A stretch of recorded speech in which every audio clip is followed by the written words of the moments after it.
sacrifice. I don't need to explain the meaning of the word. Everybody knows it. Sacrifice is a way of life where you are more willing to give, where you are not that possessive, and where you are not that sad about letting go of something that is very dear to you. This traditional meaning of the word sacrifice has come across in different versions of literature, media presentations, various other translations of various other renditions that humans have traveled through across various eras, because the society wanted us to be more sacrificing so that certain people can enjoy certain things and some people can sacrifice and let go of their happiness, and some other people could enjoy those because these people are sacrificing. Especially it happens in the lives of women, where they are told that the word sacrifice is glorified, and they are said that sacrificing is a very noble deed because you are letting go of something, and by sacrificing you have risen to the level of Devi, where you have sacrificed. Your happiness is not important to you. And for a very long time, women have believed that, sacrifice is great because we are not selfish. We are not selfish.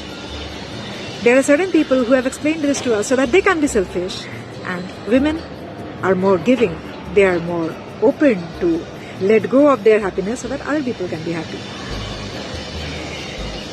In the last post that I did, we were talking about who is God, and we were discussing that God is probably that powerful and caring entity that is trying to balance various elements of nature to create a sustainable and all-inclusive ecosystem. So from the microorganisms to the huge elephants and hippopotamus, everybody is there in that ecosystem, and God is doing a balancing act to make sure that everybody is surviving and everybody is contributing something in that ecosystem which allows life to prosper and continue. God is not necessarily that universal wish grant. God is doing a specific job and making sure that everybody is in a situation to be able to enjoy their life, and enjoy their life in collaboration with nature, reaping the benefits that work for all.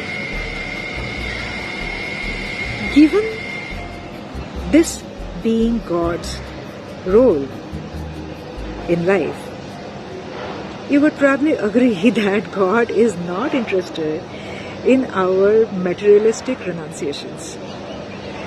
Our sacrifices that we make materialistically will not matter to God, because God is not even looking into it. God's goal, God's work, God's job is something which is far more profound, about which we probably don't even have the understanding that how huge is that task, where every element has to be justified and the needs of every element has to be met through each other. So God is definitely not interested in every individual's materialistic renunciations. God's interest is far more profound, and hence I can tell you that the traditional definition of sacrifice certainly does not hold, it does not make any sense. See, sacrifices are made that by the traditional definition, when we make a sacrifice, we make it for someone that we really love, right? So we let go of something for someone who we have prioritized. We let go of something because we love someone even more than that thing that we have sacrificed. So it is more transactional. I get this, I give that. More often than not, instead of I get this, it is more like I hope to get this, and so I give him that. It's a risk, for sure. Sacrificing is a risk. But then that risk has a hope element to it, which makes it very, very transactional, that I am not sacrificing just because I want to give it away. Come on, if I have this earpod and I want to give it away just for the heck of it, that's charity, that's not sacrifice. So sacrificing is glorified as far more profound, but otherwise sacrificing is, materialistically speaking, far more transactional. God is probably interested in the more spiritual and emotional sacrifices that we can make.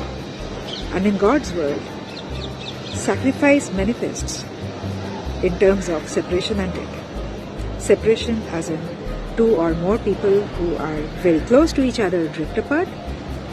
And death does not mean, in Hindu philosophy, death does not mean the end of something. Death means a transition of energies from one level to the other level. Death means that one person who has died, or any living being that has died, has moved on from one level of existence to another level of existence, and so the perception of that existence has changed. The possibilities of that existence has changed from one level to the other. It does not mean the end. The soul never dies. So in God's world, sacrifice manifests as separation and death, because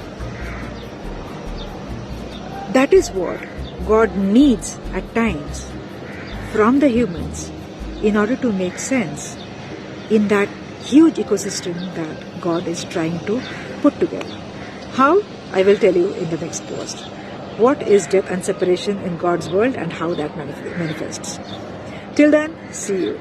Bye-bye.